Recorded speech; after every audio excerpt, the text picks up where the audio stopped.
I don't know if you guys know Bo Burnham, but he is he's a comedian who was funny and is no longer funny. Okay, so there you go. That's what it is. Let's get into this. Came out with this new special, this Netflix special called Inside. Now, Bo Burnham in the past has done some cool things. He has come out with specials that he released solely to YouTube, you know what I'm saying? And like that was really on his YouTube page because he blew up like in like 2007 or 2008. So probably around 2008, 2009 actually, if I'm being honest. Being a like almost like a Demetri Martin kind of person who plays music and makes jokes, like, you know, like joke songs and shit like that. Eventually then decided to become like a real comedian, like doing actual stand-up in shows and things like that, not just like YouTube videos. He came out with this new special called Inside. It is so void of comedy that it is it's impossible to imagine that this came from the mind of a comedian. Ow! It's so bad, guys. It's the fucking worst thing. It's the worst special I have ever seen. The worst. It's like an anti-special. Because it's so, like, just bleak. So, it's called Inside because of fucking COVID and lockdowns and blah, blah, blah. But anyway, here's from the New Yorker. Inside reviewed Bo Burnham's virtuistic portrait of a meditated mind. Does that scream comedy? Does this picture scream comedy? The comedian's new Netflix special, filmed during the pandemic year, I don't know why we talk about it that way. That's weird. Explores what it means to be a performer when you are stuck to a screen, but also stuck inside your head. Oh wow, that sounds funny. A bevy of glimpses behind the curtain give Inside a veneer of authenticity, but Bo is quick to tell us that we shouldn't necessarily trust them. Again, this is funny. The 90-minute show, which Bo Burnham wrote and directed, is no way a traditional comedy special. Yeah, he has cameras set up. He learned how to do that. He really has some great director abilities. You know what I'm saying? Like his lighting is really good. The camera he uses is really good. Like the shots are all good. I mean, I won't lie, in that regard, it's a very well shot and well made piece of entertainment, but it's not a comedy special at all. Anyway, I'll explain what it is after I read this. The 90-minute show, which Bo Burnham wrote and directed, is no way a traditional comedy special in which a person tells jokes while standing in front of an audience. It contains barely any spoken punchlines at all, outside of a few canned tiny segments in which the bits feel deliberately hackneyed and out of date. Why don't pirates laminate their treasure maps, Okay. Instead, Inside is a virtuistic one-man musical extravaganza, and also an experimental film about cracking up via Wi-Fi connection while trying to make said one-man musical extravaganza. Although in the mediated age, when genres are twisted and mashed together, characterizing it feels almost beyond the point. I can characterize it. It's a fucking depressed guy who wanted to make a comedy special, failed at making a comedy special, and then throughout has these little glimpses of like, this is how I learned how to make this camera. I don't know what I'm going to be doing, and I have really no idea. This is me editing. It's like, he'll show you this shot, right, of like, it's a total dark room. It looks like shit. It's like... And it's like just him with his hood up. Way far away. He's just in the corner. Watching. He's watching his, special back. Listening to the same bit that you just saw. So, like, it'll be him singing about some dumb shit. And then he'll be watching that same thing. And so you have to watch the same fucking bit twice. Because he's editing it, you see? And this is what editing looks like in the darkness. Sad and alone. This is funny. What's funny about this? Besides my shorts? It's fucking not funny at all. It's such a shitty fucking film. It's like, because it's nothing. Because it's just, it's like an hour and some change of watching a guy be depressed and like struggle to be a comedian, which he's supposed to be. Like it's fucking shit. All right. There's a reason why other comedians are not making comedy specials. You know what I'm saying? Or if they are, they're like doing it in these weird ways. Dude, you don't have to make a comedy special. In fact, like, it's really, really bad. Like some of the jokes are, oh, like white girls on Instagram are so basic and all they like are like, pumpkin spice lattes, ha ha ha. And like, white people need to shut up because sometimes they get in the way of progress. And, even though we want the attention, we really need to, stop. Literally everything he said, it's so surprising. Like, wherever you fall on the political spectrum, I don't give a fuck. I want to let it be known right now. But he is so set in, like, if you were ever afraid of getting canceled and you were like, okay, well, like any of these things that could get me canceled, he checks the box on the right opinion.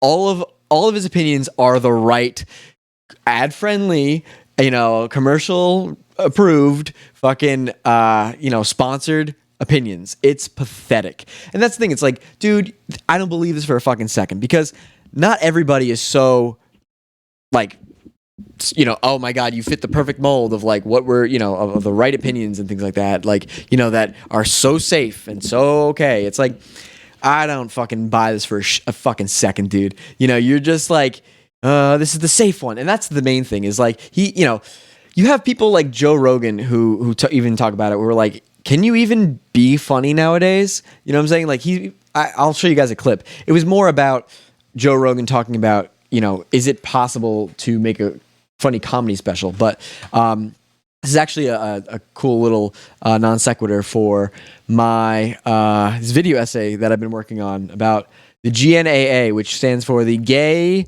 N-Word Association of America. This is part of the intro of that video that I'm working on, and this kind of like coincides with the whole like comedy is not allowed these days. I noticed that you tweeted to somebody, "You're fat and your kid has autism." I wonder what the greater purpose in that kind of tweeting is.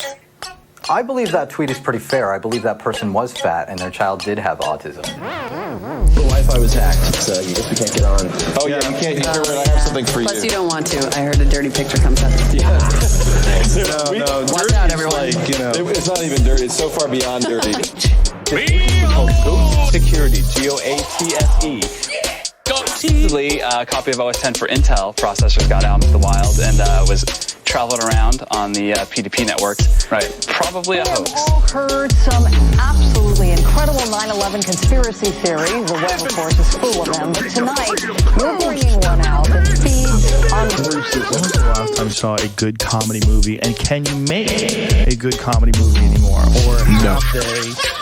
There's no physical evidence to support claims that Jews were behind 9/11. One of the beliefs is that some 4,000 Israelis or Jews in the New York City area were warned by instant messages not to go to work on 9/11. Do we even know who is this 4chan person or website? Have they made it so dangerous in terms of like being canceled that comedy movies are no longer something you can do? Some of the people who downloaded the file, a big 1 gigabyte. I'm just so fucking sick of like, dude, you're a comedian. You're supposed to be offensive. You're supposed to take like some shit that you're supposed to think in a way that people don't think.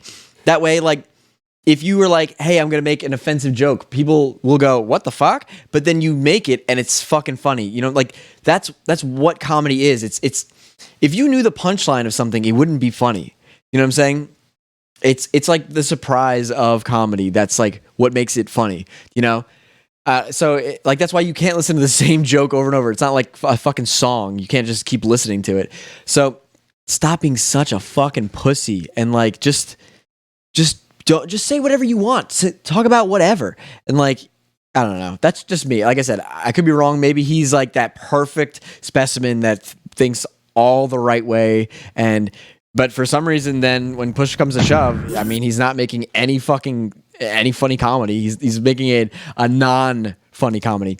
So you're going to tell me that you have all the right opinions, right? That not going to rock the boat in any way, and then you also are just not going to make a comedy movie. You're going to make a sad movie. And this isn't just the New Yorker, by the way. We have more. You have Mashable talk about Bo Burnham's Inside is a brilliant and upsetting portrait of what just happened to us. Guys, this is a fucking comedy special. Like, it shouldn't be sad. No one should be talking about your comedy special with the words upsetting, sad, depressing.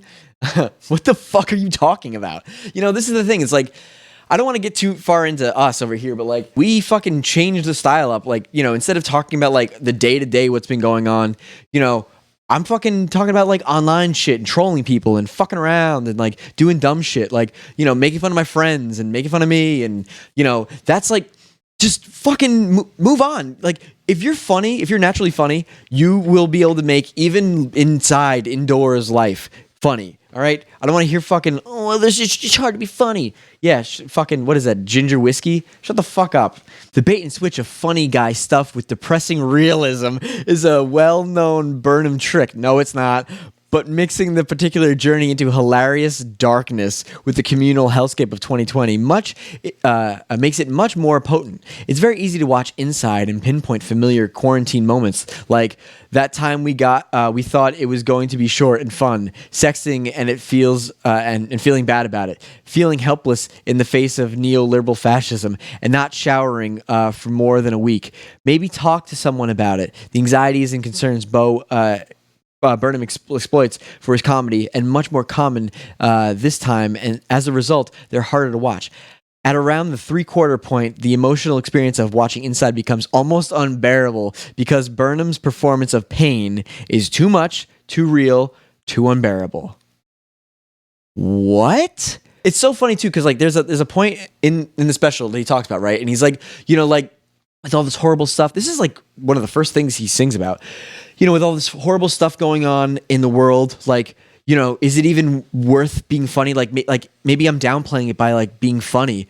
Dude, people need to fucking like laugh in times of like great stress and all that bullshit. Dude, people need the comedy more so than ever. They need escapism. Can you imagine if every fucking day, like his whole thing is like, well, like, like if I'm making people laugh and I'm making jokes, I'm taking away from the seriousness that like these moments need. Can you imagine if every fucking day you saw dead children, which children died that day on your television screen all fucking day? Every single time someone died, they showed a picture of them all day, and you watched it every day because you didn't want to escape the realism of what's going on. You would kill yourself. It would be the worst fucking thing ever. It would be a nightmare. You'd have people jumping off fucking Verrazano bridges, Golden Gate bridges, everything. It'd be the dumbest fucking thing ever. People desperately are looking for some escape. They don't want to hear about fucking COVID. They're living it. They know it. They don't want to hear about how fucking depressed you are. They're living it. Here's one. Bo Burnham, Inside is a musical fantasy about terrible realities.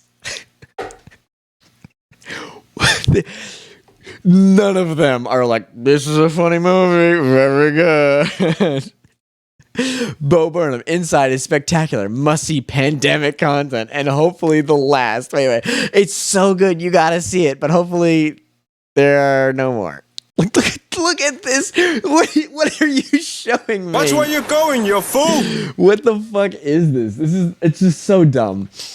Burnham's Netflix special is the smartest. Oh, I'm very intelligent. High IQ. Retrospective about bizarre distillation. Yeah.